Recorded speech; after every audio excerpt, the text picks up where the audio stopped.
सबसे बड़ी दिलचस्पी है ये जो नेक अमाल हैं ये बंदों के अंदर तकसीम हुए नजर आते हैं। हर इंसान के अंदर हर अमल हर नेकी और हर खूबी नजर नहीं आती, मगर अबू बकर सिद्दीक के किरदार का कमाल ये था, नेकी के हर मैदान में अबू बकर की हिस्सेदारी थी, खैर के हर मैदान में अबू बकर की हिस्सेदारी थी। अबू बकर सिद्दीक रजी अल्लाह अन्हु के दिन में सुबह से शाम तक किए हुए अमाल को अगर आप देखेंगे तो अबू बकर सिद्दीक की जिंदगी में तकरीबन तमाम नेकियां आपको जो है नजर आती थी, जो नेकियां के एक मोमिनाना किरदार की अलामत होती है। मुस्लिम की मशहूर रिवायत है, जब प्यारे नबी ने एक मजलिस जमी थी, सहाबा बैठे हुए थे, आप सल्लल्लाहु अलैहि वसल्लम ने पूछा मन अस्बह मिनकुमुल यौमा साइमा, कहा कि लोगों बताओ आज कौन तुम में से रोजे से? अबू बकर ने कहा कि मैं।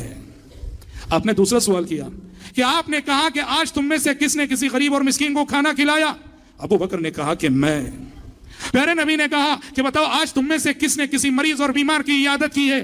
सब खामोश रहे। अबू बकर ने कहा कि मैं।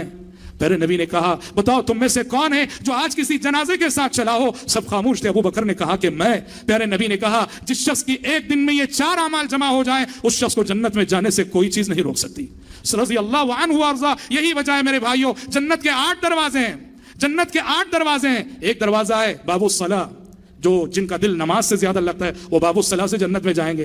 एक दरवाजा है बाबू सदका, जो लोग दुनिया में बहुत ज्यादा सदका करते थे वो बाबू सदका से जन्नत में दाखिल होंगे। एक दरवाजा है बाबू रैयान, जो नफिल रोजे रखने वाले थे वो बाबू रैयान से जन्नत में दाखिल होंगे।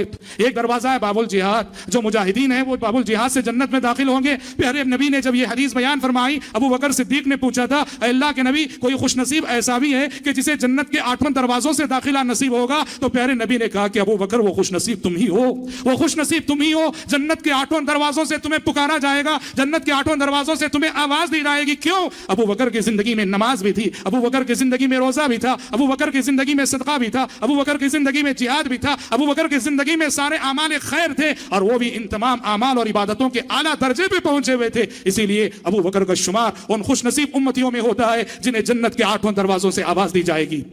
हजरत अबू बकर सिद्दीक रजी अल्लाह अन्हु आदे नबूवत में, नबी करीम सल्लल्लाहु अलैहि वसल्लम के ज़माने में उनका जो किरदार रहा इस्लाम की खिदमत में, इस्लाम की नश्र व इशाअत में, गैर मामूली किरदार। सबसे बड़ी बात तो यह है कि जब मक्की ज़िंदगी में मुशरिकीन मक्का मुसलमानों को सता रहे थे, तकलीफें दे रहे थे, ईमान लाने के जुर्म में मुख्तलिफ आजमाइशों से गुजारे जा रहे थे मुसलमान, तो खुसूसन वो ज़ुआफ़ा, वो कमज़ोर जो गुलाम थे, बिलाल हबशी रज़ी अल्लाह अन्हु जैसे ज़ुआफ़ा और बिलाल हबशी जैसे कमज़ोर जिनका आगे पीछे कोई न था, और उनके आका और उनके सरदार काफिर थे, वो उन्हें सताते थे, मारते थे, पीटते थे। अबू बकर सिद्दीक का ये एहसान है कि अबू बकर सिद्दीक रज़ी अल्लाह अन्हु अपने माल से ऐसे कमज़ोर गुलामों को खरीद कर आज़ाद करते थे जिनको ईमान लाने की वजह से सताया जा रहा था। चुनांचे बिलाल हबशी रज़ी अल्लाह अन्हु